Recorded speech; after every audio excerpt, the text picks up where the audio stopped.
প্রিয় দর্শক, আমরা যে জিনিসটি দেখাতে অনেকটা ভুলে গেছি সেটা হচ্ছে দেখেন, এই বনের সাইডেই হয়তো কোনো মানে জীবজন্তু, বড় কোনো কিছু জীবজন্তুকে অ্যাটাক করেছিল, যে কারণে এই মাথার খুলিটা অবশিষ্ট পাওয়া গেল।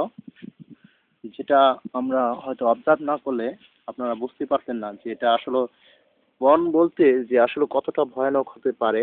এই মাথার খুলিটা না দেখলে আপনারা বুঝতে পারবেন না।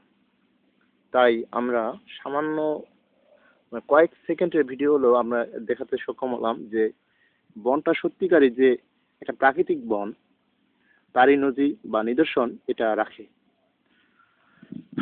দ্যাটস ওয়াই আমরা এখন চলে যাচ্ছি।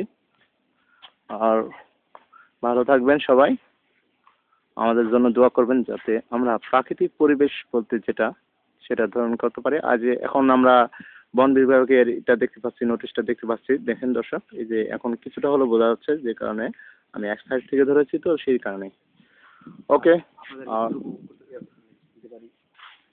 যাতে আমরা আপনাদেরকে সুন্দর সুন্দর ডকুমেন্টারি আমরা উপভোগ দিতে পারি, আপনারা উপভোগ করতে পারেন, সেই কামনায় আমরা আমাদের এখানকার ভিডিওটা মানে আমাদের অনুষ্ঠান শেষ করছি। আল্লাহ হাফিজ। Bye bye. বাংলাদেশ জিন্দাবাদ। বাই।